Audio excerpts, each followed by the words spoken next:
Focus goes where energy flows. That is the fundamental statement of what I'm going to talk to you about in this episode of the Dr. Akash Show. Thank you for joining me. Today's topic is gratitude. Now, as always, at the end of this episode, you're going to be left with free or inexpensive practical solutions that you can begin to use tonight to start developing a gratitude practice. And as always, we're going to focus on rituals and routines to keep you resilient and help you become robust. But before we do that, according to the algorithms, most of you watching this are not subscribed. So please go ahead and subscribe now. If you like this episode and you got value, please share it with other like-minded people and like the episode. This just exposes this kind of information to more people like us that may benefit from it. So let's get into it. Today, I'm going to talk about gratitude. Now, gratitude, we all know, is very important, something we should all be developing, but there's actually scientific data demonstrating how important gratitude really is. Now, the statement I said earlier, focus goes where energy flows, that is by far the most important thing to keep in mind when discussing gratitude or anything in your life. What you choose to focus on is where your subconscious mind begins to focus and begins to direct all of its energy. So if you're focusing on what you don't have, or if you're focusing on things that are making you complain, or if you're focusing on what you want rather than, where you're at, and if you're forgetting the fact perspective-wise that you probably are in a place today that you only dreamed about being maybe 5 or 10 years ago, or if you get caught in the comparison game, comparing yourself to other people, that's where all your focus is going to go. That's where all your energy is going to go. And guess what's going to suffer? Everything else you're trying to do. The irony of it is, if you are able to develop a gratitude practice, that's going to develop that muscle within your mind, which will allow you to stay super focused on exactly what you are intending to do. Now, what you're intending to do could be either getting yourself in optimal physical shape for you, maybe losing a few pounds just to get yourself in a better position, building better relationships with your children or with your spouse, improving your business, maybe pivoting your business into a direction that your heart is really calling you towards, that the essence of who you are is really driving towards, or anything else that you may be trying to do, especially as we kick off this year. But remember, it's so easy to get caught up in all of those ungrateful types of actions and activities that you can lose time so quickly, and before you know it, it's going to be lost. That window for you to do things is finite. You don't have all the time in the world that you may think you have, so it's time to act now. The urgency is extremely important in making this paradigm shift in your mindset. And by the way, this is the fundamental building block of everything that we talk about.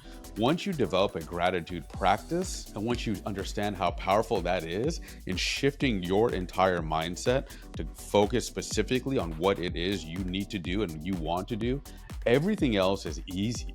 The diet is easy. Tracking the macros is easy. Working out becomes easier.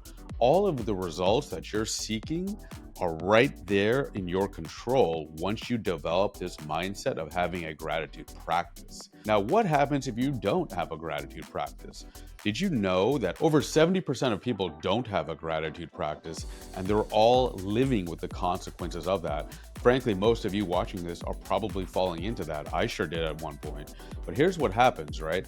If you don't have a gratitude practice, that time that you would normally spend building yourself and focusing yourself on being grateful and having that gratitude is now going to be filled up with other things.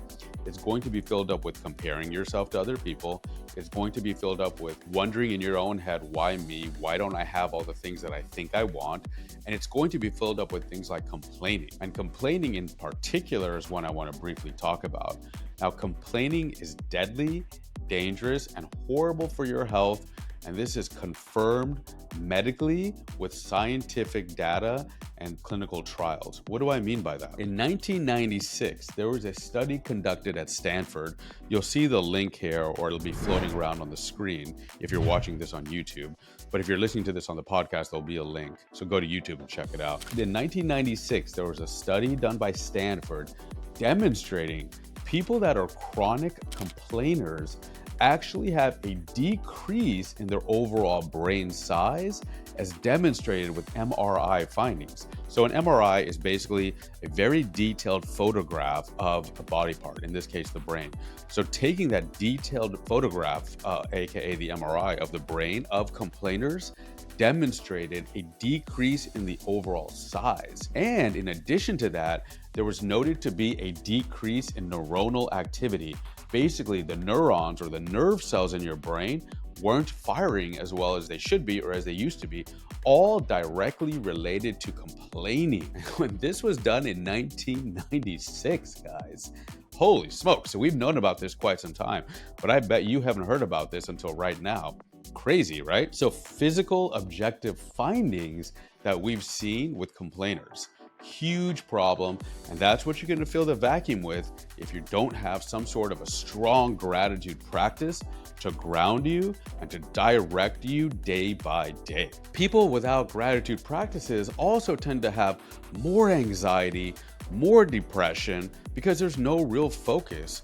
They also tend to have worse relationships. Your relationships tend to be kind of shitty if you're the guy that's always complaining, you're the guy that's always negative, you're the guy that's always talking about other people or gossiping or filling your time with other shit.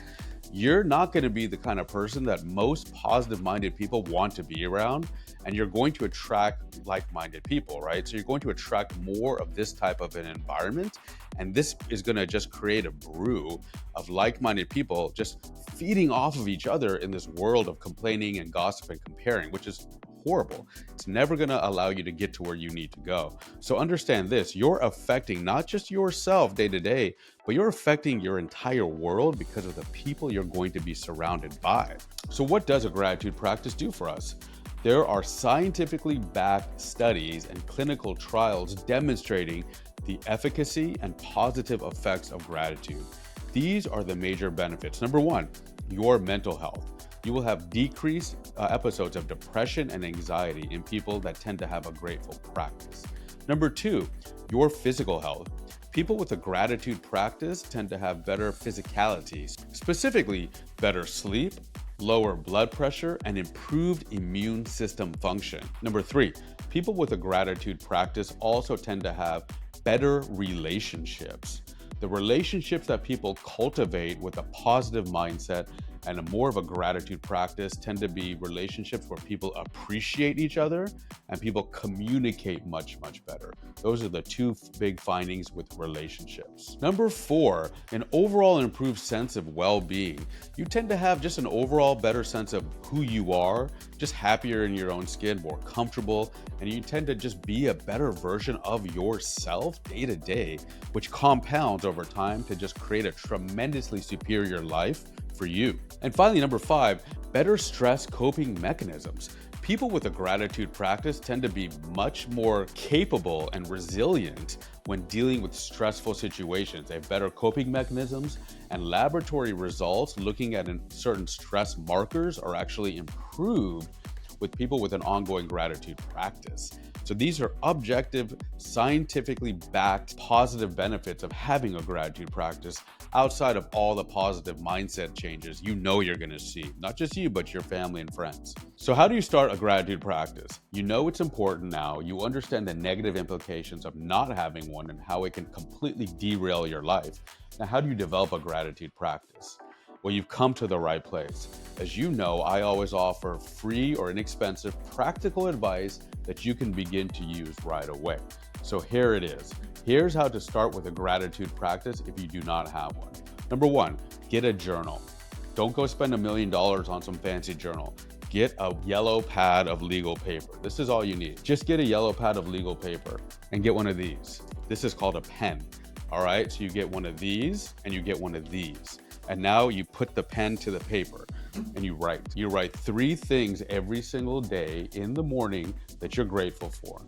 Now, this of course is going to start with simplistic things like my health, my family, my house. Now that's great. Start with the easy stuff first, but listen to me. Don't write the same shit over and over every single day. You're just going to become desensitized to it, and it's going to become like an unnecessary, burdensome task you got to do every day, and you're not going to do it, right? So really push yourself. I personally recommend put aside just 10 minutes of your day, just 10 minutes, right?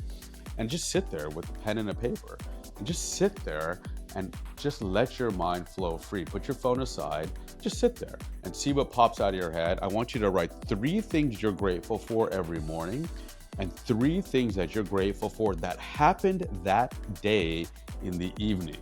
This could be that you stuck to your diet.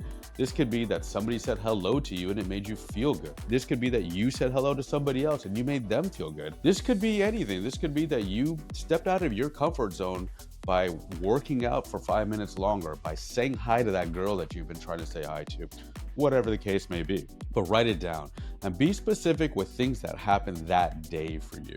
That's the most important component for this, because every single day, at the end of the day, then it'll be different, right? Because every single day is different. So you're going to have new and novel things to be grateful for every single night. But the real challenge is the morning. I don't want you to just rehash the same shit over and over. Write 3 different things every single day. Start with the easy stuff. That's fine, no problem. Do those 2 things every single day for 1 month. I ask you to do nothing more than that. Do those 2 things for 1 month and watch your life completely change. Okay, that's step number 1. Step number 2, begin this on month number 2. Begin to roll this practice into a meditation practice as well. So now at this point, the beginning of month number 2, you now have a 10-minute window in the morning and a 10-minute window in the evening where you've put aside for your gratitude practice, right? Chances are by month number 2, it won't necessarily take 10 minutes. So I want you to take 5 of those 10 minutes in the morning and 5 of those 10 minutes in the evening and begin to develop a meditation practice around gratitude. Now, how do you do this? So this goes back to what I said earlier. Focus goes where energy flows.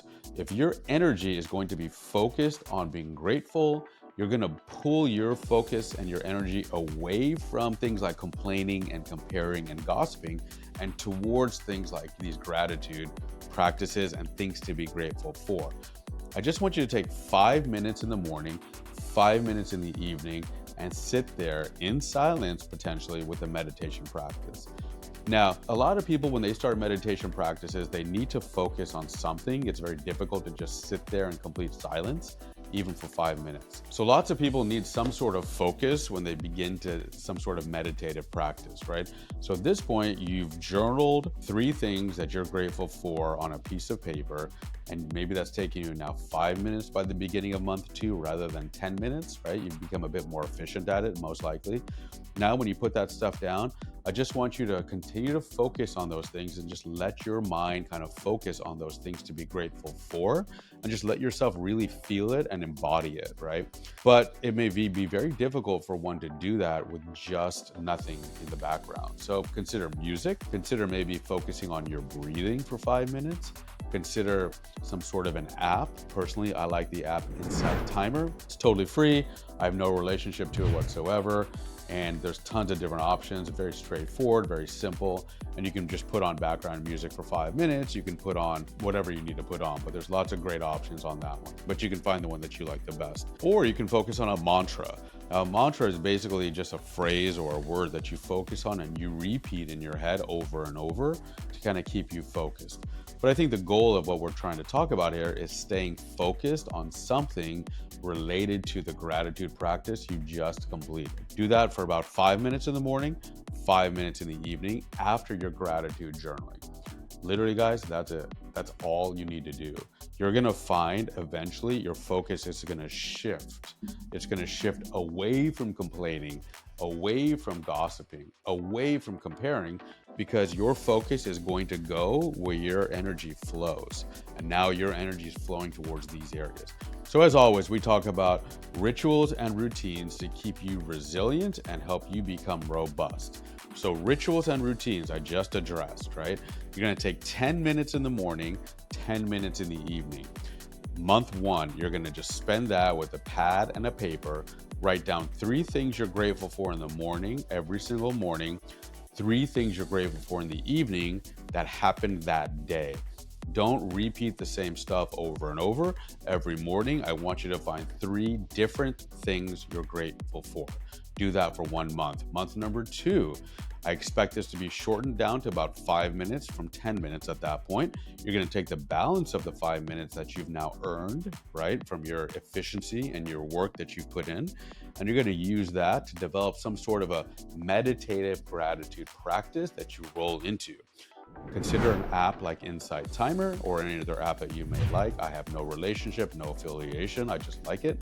Consider background music, consider a mantra, consider focusing on your breathing, and just focus on the things that you just wrote down that you're grateful for. Just think about it and just relive it in your own mind for that balance of 5 minutes. I'm asking you for 20 minutes a day, 10 minutes in the morning, 10 minutes at night. That's it. Just do that. That's it. Watch yourself pull away from complaining, pull away from comparing, and pull away from gossiping, right? And resilience. So resilience is the ability to deal with difficult things and difficult situations. You become resilient, scientifically backed, with a gratitude practice. Because remember, one of the 5 benefits that are scientifically proven with a gratitude practice includes the ability to deal with stressful situations, aka resilience. And again, this has been shown with improved laboratory markers for stress markers and things of that nature. This improves your coping mechanisms overall. So this, by definition, will make you resilient. And being robust. Now, being robust basically means you're becoming the most powerful version of yourself.